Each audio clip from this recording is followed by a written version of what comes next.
Welcome to the deep dive. Today we're really getting into the weeds on Bill M216. That's the Professional Reliance Act in British Columbia. It's stirring things up quite a bit.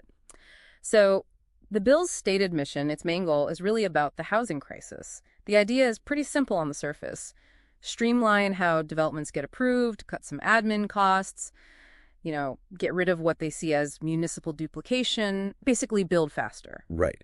And what's really key here is how they plan to do that, the mechanism. The bill basically says local governments have to accept technical reports, engineering stuff, geotechnical assessments, if they're certified by provincially regulated professionals. This whole system is called professional reliance. Yeah. And it takes away the power of municipalities to do their own independent reviews or even ask for a second opinion, a peer review, all that legal liability. It shifts straight onto the professional who signed off. Wait a second. Mandating acceptance. That sounds like a really significant shift, putting all that risk onto one person's shoulders. So why is this specific system getting so much pushback? Why is it so controversial? Well, because we've kind of seen this movie before. It's not a brand new idea. Our sources show this exact same reliance model was pushed pretty hard in the natural resource sector, I think early 2000s. And that experiment, it didn't end well. It led to some catastrophic failures, public safety, environmental damage. Mount Poly in 2014 is the big one everyone points to.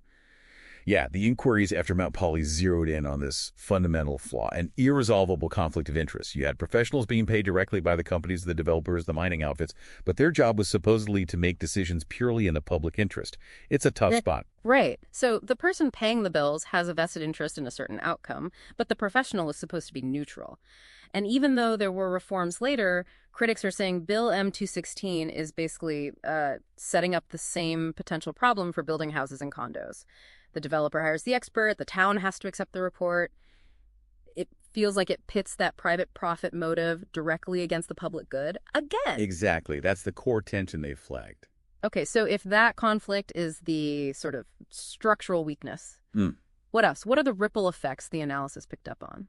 Well, first off, there's a real concern about eroding local democracy and local knowledge. The town of Gibson's was mentioned as an example. They're worried they won't be able to use their very specific local understanding, say, about their unique aquifer system if they're forced to just rubber stamp a certified report. Some critics are even calling it a move towards a kind of provincially managed technocracy, less local control. And what about other obligations? I saw mentions of constitutional duties. Yeah, that's another big one. The push for speed, for acceleration, could potentially squeeze the Crown's duty to consult and cooperate with First Nations. That consultation process needs time.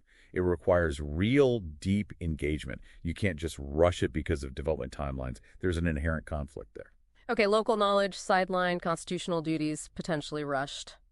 Anything else? Yes, there's also a pretty significant risk of just operational failure. Practical problems. The bill routes all technical disagreements through one place, the Office of the Superintendent of Professional Governance, the OSPG. But it's a small office. It doesn't seem to have a lot of resources right now. So unless it gets a huge funding boost, you might not actually eliminate delays. You could just shift them all from various municipalities into one massive provincial bottleneck, which, completely defeats the purpose of making things more efficient. Right.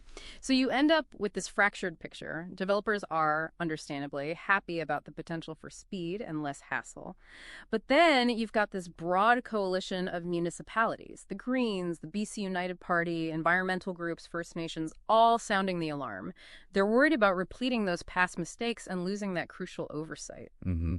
It really boils down to that fundamental trade-off. Yeah. How much robust accountability are you willing to potentially sacrifice for the sake of efficiency?